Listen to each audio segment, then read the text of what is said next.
Hello friends, मैं शिवांजलि और आज हम इस वीडियो में मेजरली कवर करेंगे सिल्वर के बारे में। सिल्वर के हैवी वॉलेटिलिटी को हम 5 पॉइंट्स में समझेंगे, जैसे कि सिल्वर की क्या सपोर्ट और रेजिस्टेंस बन रहे हैं, सिल्वर के मेजर रीजंस क्या थे अपसाइड जाने के, सिल्वर के मेजर रीजंस क्या है डाउन साइड जाने के, और साथ ही साथ गोल्ड और सिल्वर रेशियो के बारे में। तो चलिए इस वीडियो की स्टार्टिंग करते हैं एक क्वेश्चन से।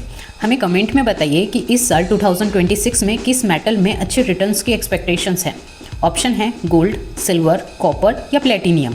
तो चलिए सबसे पहले हम डिस्कस करते हैं सिल्वर के सपोर्ट और रेजिस्टेंस लेवल्स के बारे में। सिल्वर का सपोर्ट लेवल बन रहा है 2,30,000 का, 2,10,000 का और 1,89,000 का। वही रेजिस्टेंस लेवल बन रहा है 2,80,000 का, 2,96,000 का और 3,21,000 का। कुछ एक्सपर्ट्स के अकॉर्डिंग सिल्वर इस ईयर 2026 में नेगेटिव रिटर्न्स भी दे सकता है, या फिर वो इसी फेज में कंसोलिडेटेड रहने के भी कुछ चांसेस बन रहे हैं। ऐसी कंडीशन में इन्वेस्टर्स SIP कंटिन्यू कर सकते हैं, बट लमसम में इन्वेस्टमेंट करना इस लेवल पे थोड़ा डेंजर हो सकता है। अब हम देखते हैं सिल्वर के हाई प्राइस होने के पीछे के कुछ मेजर रीजंस। सिल्वर की ग्लोबल और डोमेस्टिक दोनों यूजेस हैं। जैसे कि आप सभी जानते हैं, सबसे पहला है इंडस्ट्रियल डिमांड, जैसे कि सोलर मैन्युफैक्चरिंग में सिल्वर का यूज़ होता है, और जैसे जैसे वर्ल्ड में ग्रीन एनर्जी की डिमांड बढ़ रही है, वैसे वैसे सिल्वर की भी डिमांड बढ़ रही है। सिल्वर की conductivity as compared to copper better है। इस रीज़न से भी इलेक्ट्रिक व्हीकल्स के सर्किट प्रिपरेशन में भी सिल्वर का ज़्यादा डिमांड बढ़ रही है। AI के लिए बन रहे नए डेटा सेंटर्स और हाईटेक डिवाइसेस में भी सिल्वर की डिमांड बढ़ रही है। सिल्वर की प्राइस बढ़ने के पीछे सप्लाई डेफिसिट भी एक मेजर रीज़न रहा है, क्योंकि पिछले 5-6 साल में सिल्वर की माइनिंग उसकी डिमांड के कंपेयर में कम रही है। सिल्वर मोस्टली कॉपर, जिंक और गोल्ड की माइनिंग प्रोसेस के through as a by product निकलता है, इसीलिए सिल्वर का प्रोडक्शन बढ़ाना मुश्किल है। मार्केट में सिल्वर की सप्लाई कम होने के कारण भी सिल्वर की प्राइस में इंक्रीज आ रहा है। सिल्वर को एक सेफ हेवन एसेट माना जाता है, क्योंकि जब भी कोई जियोपॉलिटिकल टेंशन होता है तो लोग शेयर मार्केट की वजह गोल्ड और सिल्वर में पैसा लगाते हैं। ये थे कुछ मेजर रीजन जिसकी वजह से सिल्वर की प्राइस में हाई वॉलेटिलिटी और ग्रोथ देखी गई। अब हम देखते हैं सिल्वर के डाउन जाने के पीछे के कुछ मेजर रीजंस। सबसे बड़ा रीजन था प्रॉफिट बुकिंग का। जैसे ही सिल्वर ने 4,20,000 का लेवल टच किया, वहाँ मोस्ट ऑफ दी बड़े इन्वेस्टर्स और ट्रेडर्स ने अपना प्रॉफिट बुक किया है, जिस रीज़न से प्राइस डाउन हुआ है। स्ट्रॉन्ग US डॉलर भी एक मेजर रीज़न था। इंटरनेशनल मार्केट में सिल्वर डॉलर में ट्रेड होता है। अगर US डॉलर इंडेक्स मजबूत होता है तो दूसरी करेंसीज के लिए सिल्वर खरीदना महंगा हो जाता है। इससे डिमांड कम हो जाती है और सिल्वर के प्राइस कम हो जाते हैं। सिल्वर की इंडस्ट्रियल डिमांड में भी कमी आई है। कुछ कंपनीज कॉस्ट बचाने के लिए सिल्वर की जगह सस्ते ऑप्शन को ढूंढ रही है, जिसका असर सिल्वर के प्राइस पर पड़ रहा है। सीधी सी बात है, कोई भी कंपनी जो रॉ मटेरियल 100 रुपये में मिल रहा था वो 200 में नहीं खरीदेगी। अब हम बात करते हैं गोल्ड सिल्वर रेशियो के बारे में। करंटली गोल्ड सिल्वर रेशियो 61 का है।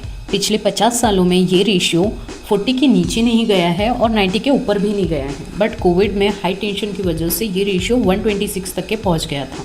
जब फियर की सिचुएशन बनती है तब मोस्टली लोग गोल्ड ज़्यादा परचेस करते हैं। मार्च अप्रैल में ये रेशियो 107 तक चले गया था, और जैसे जैसे टेंशन कम हुई ETF की बाइंग आई और सिल्वर आउट परफॉर्म करना स्टार्ट कर दिया। पिछले मंथ में ये रेशियो 44 के करीब चले गया था।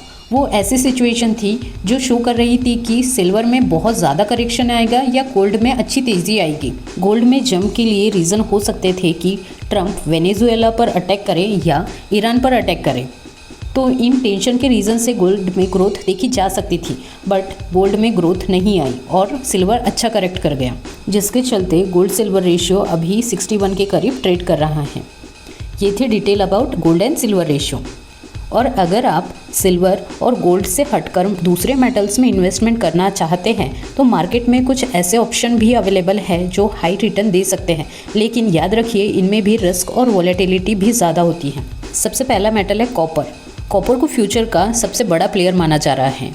इलेक्ट्रिक व्हीकल और सोलर एनर्जी में कॉपर का भारी इस्तेमाल होता है।